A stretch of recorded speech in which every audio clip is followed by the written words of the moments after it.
A collection of ghost stories. Volume 1. A novel by Neil Wesson. Chapter 2. Heaven knows no rage. We have all often heard the almost frequently misquoted line from the French writer Conge: heaven knows no rage like love to hatred turned, or hell a fury as a woman's scorn. It is often used in reference to women seeking revenge on their husbands' and partners' dalliances of philandering. It is seldom used to refer to a man's relationship with a woman, in life or death. The ceilings were high in the semi-detached houses of the leafy street. High ceilings, just what was needed. The master bedroom's design complied with the rest of the house's architecture. He stood at the foot of the bed looking up at the point on the ceiling where the cord suspending the light emerged.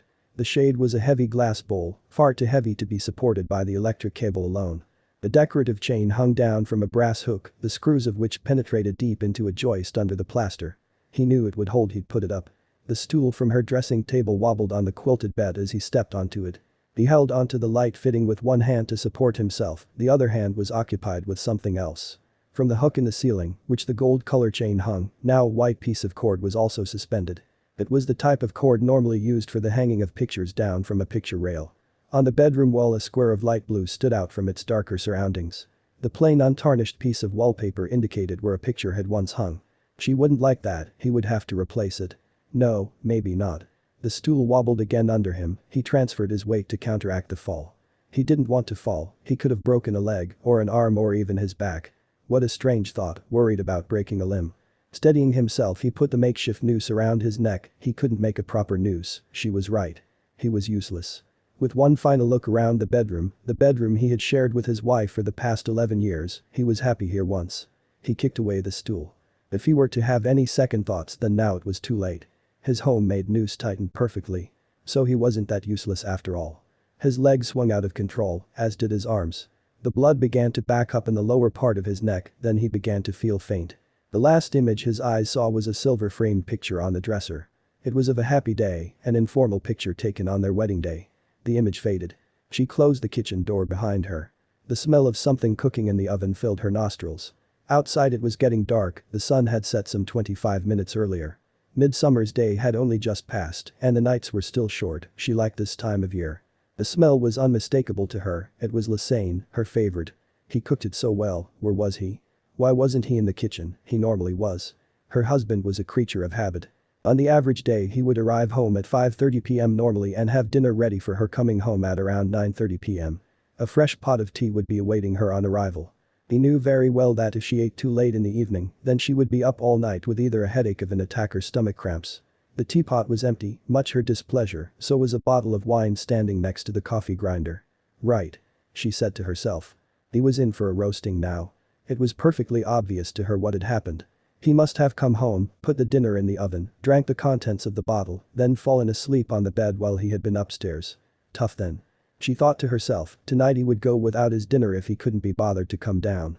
At midnight she decided it was time to retire to bed and see what state her husband was in. He could be so lazy sometimes, she had been working all day at the office. He too had been working all day, she never spared him a second thought. He was a builder by trade and spent his entire working life lifting, carrying and going up and down ladders with various pieces of equipment. It was hard physical work, on more than one occasion he had worked to the point of exhaustion. What kept him in the trade? The money was good, the more work completed the better payday at the end of the week. He needed the money. Making as much noise as possible she climbed the stairs.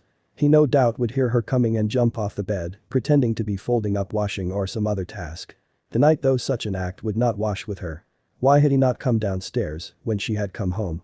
If he thought that this morning's lecture had been hard to take, then the one he was about to receive would make the previous pale into insignificance.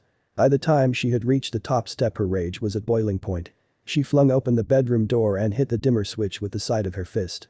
Shock and a feeling of sickness hit her as she saw her husband's lifeless body hanging in the center of the room. The white cord around his neck tied off the hook supporting the light. A second emotion swept over her, horror. What had happened?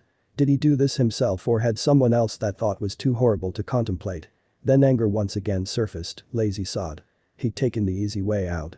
He would rather kill himself than be with me. 2 hours later the police had been and gone. Their investigations hadn't taken long to complete, it was definitely suicide. The body of her husband had also been taken away in an ambulance. Now she sat alone in the living room. It was the early hours of the morning now and the rest of the world was asleep.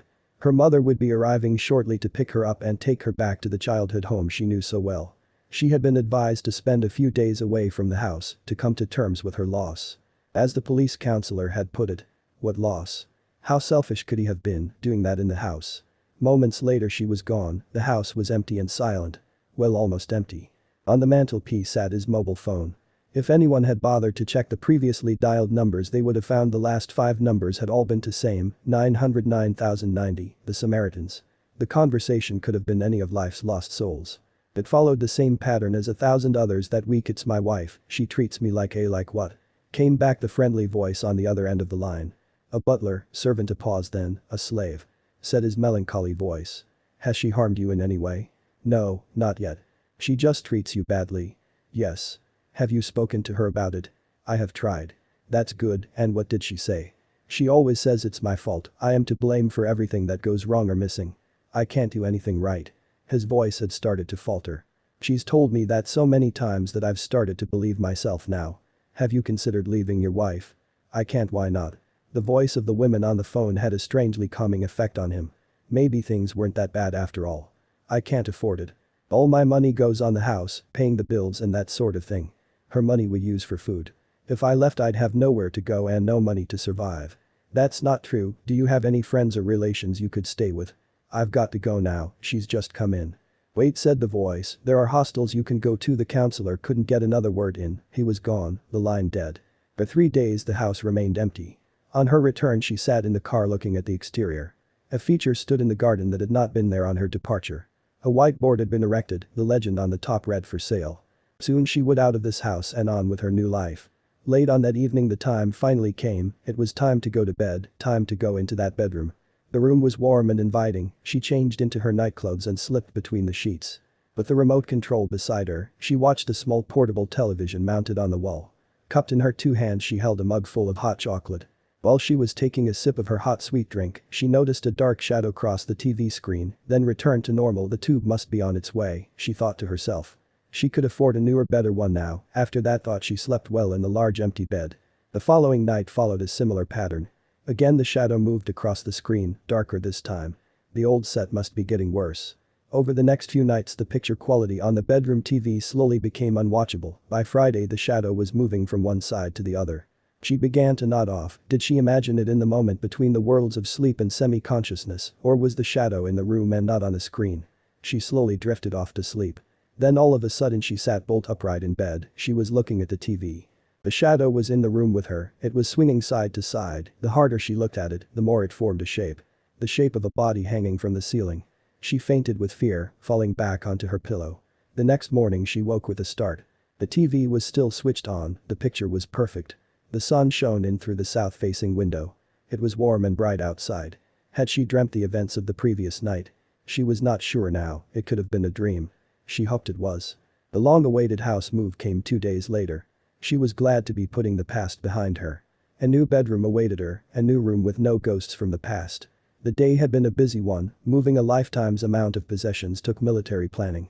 2 rooms she insisted on being operational by the end of the first day, one was the kitchen and the other was the main bedroom, all the rest could wait until the morning. By 11 in the evening both rooms were in some kind of operational state. The usual mug of hot chocolate was poured before climbing over the boxes and chests toward the stairs and then onto bed. The new portable TV was still in its box, so tonight she would read a book in bed. After the exhaustions of the day she soon began to nod off. As she placed her book on the bedside table she took a sideways glance at the light fitting, nothing was there. At last she had escaped that awful room, the room she had once loved. At 3 a.m. she woke, a dry feeling in her mouth. She would go to the bathroom and get herself a glass of water. Where was she? Nothing was right to her eyes. Then it came to her. A new house, a new start. She sat up and felt a dread in her chest. For some unknown reason she felt paralyzed, she couldn't move. What was it? Then it hit her. Even though she was in a new house, a new bedroom, she could never escape the past. In front of her she could clearly see it now, the image of her dead husband silently hanging from the ceiling. The end.